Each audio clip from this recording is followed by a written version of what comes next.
Assalamualaikum warahmatullahi wabarakatuh. Waalaikumsalam warahmatullahi wabarakatuh. Jumpa lagi kita pada kali ini episode selanjutnya seperti biasa, episode Gus Gaul. Kita memberikan tausiah sedikit-sedikit tapi bermanfaat. Masih tetap dengan Gus Coy. Pada kesempatan kali ini napa niki wau? Tentang keutamaan ilmu dan ulama. Ulama, ilmu dan ulama ya. Ya. Ya, monggo. Bismillahirrahmanirrahim. Assalamualaikum warahmatullahi wabarakatuh.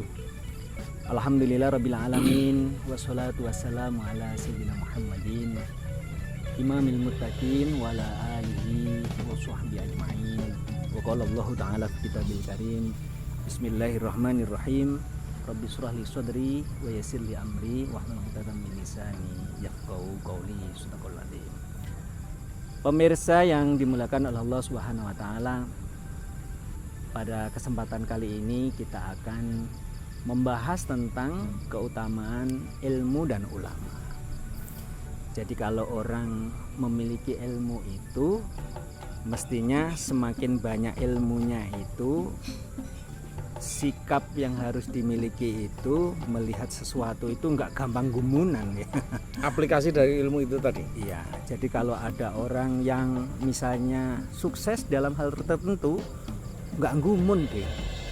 Jadi kalau misalnya, orang itu kok oleh Allah dikasih keutamaan menjadi seorang pemimpin, ya nggak gumun gitu ya. Kenapa? Karena sesuatu itu pasti ada keterkaitannya bahwa dalam kehidupan ini ya settingnya adalah takdir Allah gitu. Ya.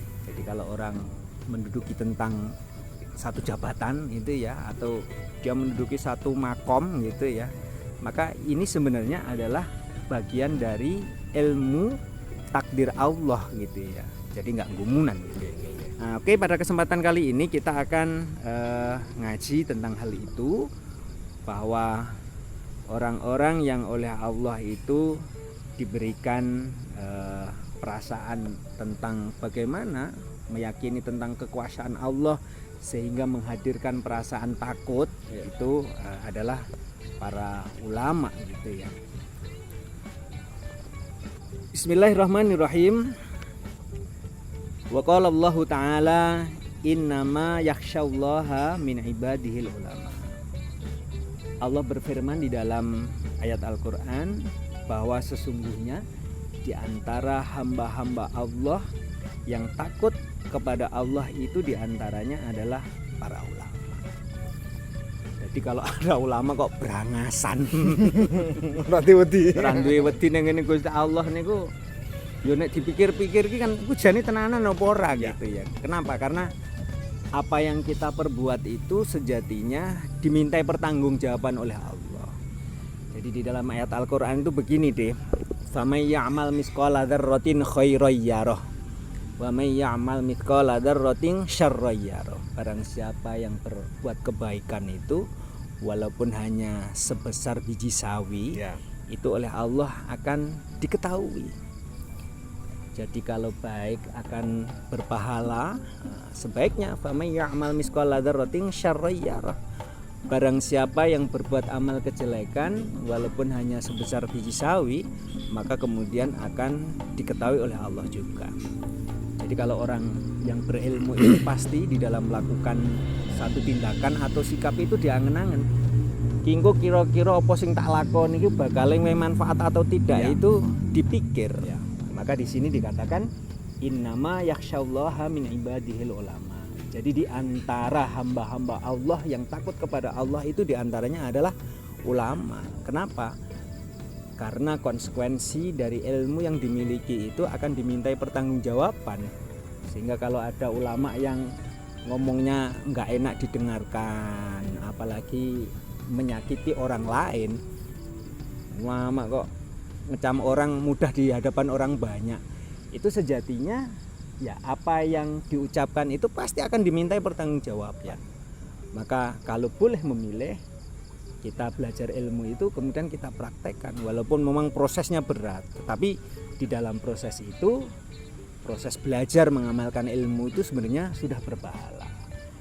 Jadi orang-orang yang belajar ilmu itu pada akhirnya akan mendatangkan perasaan takut kepada Allah Subhanahu wa taala. Ada cerita yang cukup menjadi inspirasi bagi kita. Biasanya kalau orang-orang barat, orang-orang Eropa itu belajar ilmu itu bagaimana menghantarkannya kepada sebuah keyakinan yang dari situ kemudian ternyata ilmu itu menghantarkan pada kualitas keimanan.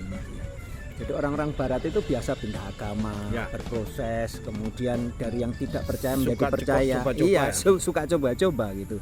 Tetapi seperti yang dicontohkan di dalam ayat Al-Qur'an, cerita orang berpindah-pindah agama itu untuk menemukan sebuah perjalanan ruhani itu sebenarnya dulu sudah ada.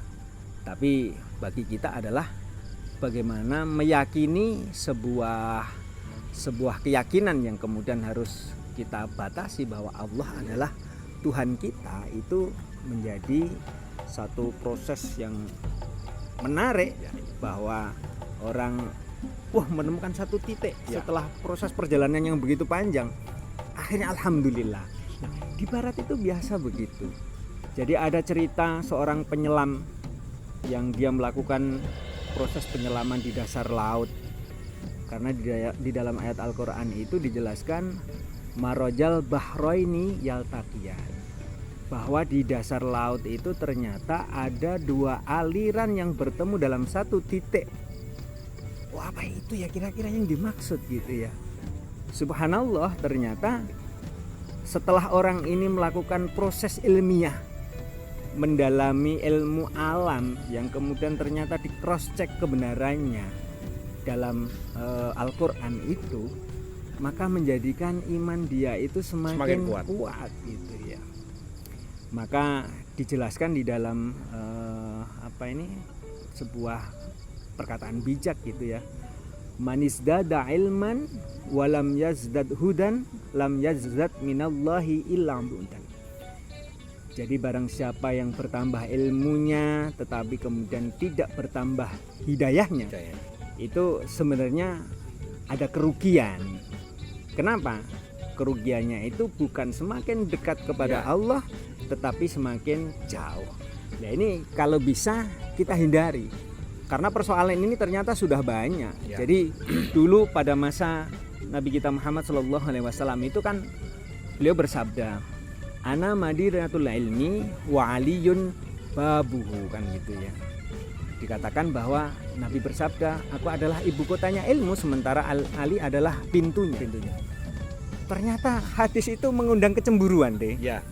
Ada sekelompok ulama Khawarij, mereka berkumpul ketika mendengarkan hadis itu, protes itu. Wah, ini benar toh, Ali ini sebagai pintunya ilmu. Sehingga pentolan ulamanya Khawarij ini berkumpul.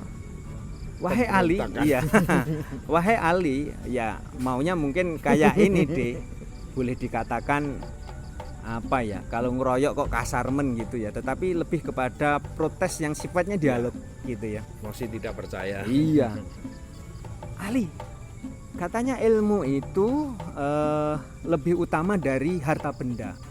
Dalilnya mana? Ini ya biasanya orang-orang Khawarij itu memang yang selalu ditanyakan itu dalilnya kan itu ya. Akhirnya Sayyidina Ali mengatakan, al ilmu yahrusuka wal malu tahrusuhu. Ilmu itu bisa menjagamu, sementara harta benda itu harus engkau jaga, kan itu ya. Jadi kalau orang punya ilmu banyak itu dia akan dilindungi dengan ilmunya.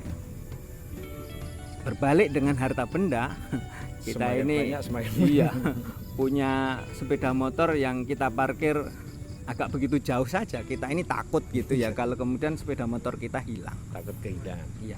Kita punya mobil, kemudian kita parkir sembarangan, takut kalau dioret-oret sama anak kecil.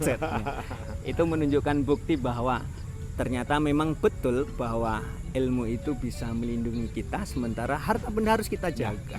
Dan kita bagikan pun tidak akan ada habisnya. Iya betul. Jadi kalau orang beli ilmu itu punya keyakinan bahwa kalau saya punya ilmu, pasti saya akan dijaga oleh ilmu itu. Lah orang punya ilmu bersikap aneh-aneh itu kan ya nggak pantas itu ya. Berilmu tenan boga. Iya. Kuwi jane tenanan duwe ilmu apa ora kan itu ya. Maka kemudian orang yang punya ilmu itu derajatnya betul-betul diangkat, ditempatkan di tempat yang begitu mulia.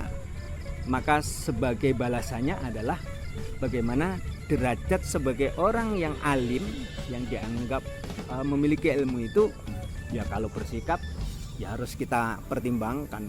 Jangan kemudian kita ini dianggap orang yang berilmu tapi sikapnya kayak orang yang tidak punya ilmu. Maka ini akan mengkhawatirkan bagi kita. Jadi betul bahwa ilmu itu bisa menjaga kita. Kenapa? Karena ilmu, konsekuensi dari ilmu yang kita miliki itu akan berdampak kepada sikap kita.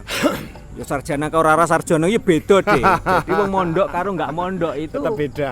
Beda. Kenapa? Karena kalau orang mondok harus mempertanggungjawabkan ilmu yang diperoleh dari pondoknya. Seorang sarjana dia belajar mendapatkan predikat sarjana itu, maka kemudian dia harus mempertanggungjawabkan atas predikat keilmuannya. Begitu pemirsa yang dimuliakan oleh Allah Subhanahu wa taala. Jadi kita harus yakin bahwa ilmu yang kita pelajari itu sejatinya menghantarkan kita kepada perasaan takut kepada Allah. Kenapa? Karena segala sesuatu yang kita lakukan dalam kehidupan kita sehari-hari itu diminta pertanggungjawaban gitu ya. Kemudian yang kedua, bahwa orang yang berilmu itu kalau bersikap tentu harus menyesuaikan atas ilmu yang dipelajari. Jadi itu yang dikatakan bahwa ilmu itu ternyata bisa menyelamatkan orang yang memilikinya. Apakah bisa sikap seorang guru atau ustadz itu menggambarkan seberapa dalam ilmu yang dikuasai? Ya. Jadi ilmu yang dikuasai seorang guru itu, kenapa? Bahwa guru itu kan sebagai qudwah, sebagai tauladan. Jadi kalau bersikap sesuatu yang kemudian tidak sesuai dengan apa yang ditularkan kepada orang lain, maka orang akan bertanya-tanya, jare punya ilmu gitu ya, tapi kok sikapnya tidak menggambarkan tentang kedalaman ilmu yang dimilikinya. Jadi semakin dalam ilmu yang dimiliki oleh seseorang itu menggambarkan bagaimana ilmu itu mempengaruhi terhadap perilaku atau sikap. Jadi semakin banyak ilmu seseorang itu, maka boleh dikatakan seakan-akan orang itu kayak seorang pendeta yang memiliki keluasan dalam bersikap, dalam bertindak gitu. Itulah kira-kira salah satu hikmah dari ilmu yang dimiliki oleh seseorang, sehingga menghantarkannya kepada kebijaksanaan dalam bertindak maupun bersikap gitu ya.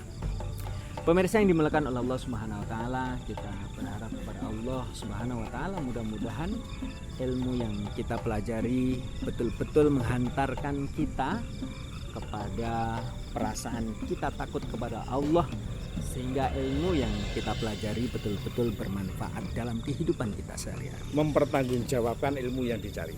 Ya, bismillahirrahmanirrahim. Allahumma sholli ala sayyidina Muhammad wa ala ali sayyidina Muhammad walhamdulillahirabbil alamin. Hamdan yuafi ni'amahu wa yukafi mazidah. Ya Rabbana lakal hamdu kama yanbaghi li jalali wajhikal karim wa 'azimi sultanik.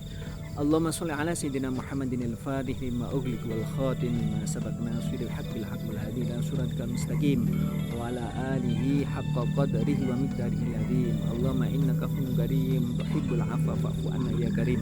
Amin. Allahumma arzuqna fahman nabiyyin wa hifdzal mursalin wa ilhamal malaikatil mukarramin bi rahmatika ya arhamar rahimin. Rabbana atina fid dunya hasanah wa fil akhirati hasanah wa qina adzabannar. Sallallahu ala sayyidina Muhammadin nabiyil ummi wa ala alihi wa sahbihi wa barik wa sallim. Subhana rabbika rabbil izzati amma yasifun wa salamun alal mursalin walhamdulillahi rabbil alamin. Demikian pemirsa yang dimuliakan Allah Subhanahu wa taala, tetap semangat kita mencari ilmu. Mudah-mudahan ilmu yang kita pelajari dapat menghantarkan kita untuk bersikap yang lebih baik dan kita memiliki perasaan takut kepada Allah Subhanahu wa taala. Akhirnya, wallahu muwaffiq ila aqwamit thoriq. Assalamualaikum warahmatullahi wabarakatuh. Waalaikumsalam. Demikian pada episode kali ini, dalam berproses mencari ilmu itu akan merubah perilaku seseorang. kalau seorang guru, seorang ustadz belum bisa implementasi atau aplikasinya, seberapa dalam ilmu yang dia kuasai. Monggo kita lihat sendiri. Sekian untuk episode kali ini. Wallahul muwaffiq, Assalamualaikum warahmatullahi wabarakatuh. Waalaikumsalam warahmatullahi wabarakatuh.